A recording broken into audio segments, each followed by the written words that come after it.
Chairman Imran Khan کا IMF کے وفد سے ملاقات کے بعد قوم سے خطاب۔ بسم اللہ الرحمن الرحیم، ایاک نعبد و ایاک نستعین۔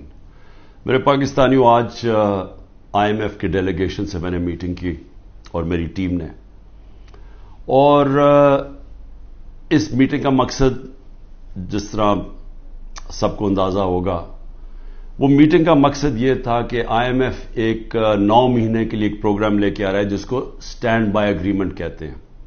یہ کیوں لے کے آ رہا ہے؟ کیونکہ اگر یہ IMF کا اب قرضہ جو $3 ارب کا ان کو نہیں ملتا، تو یہ یاد رکھیں کہ پاکستان، جو میں آج سے سال پہلے کہہ رہا تھا، بلکہ 13 مہینے پہلے میں نے جب کہا، تو میرے اوپر انہوں نے کہا غداری کا کیس کرنا چاہیے۔ سارا شور مچ گیا کہ عمران خان ملک کے اندر ایک وہ فضا بنا رہا ہے جس سے ملک کی معیشت کو نقصان ہوگا۔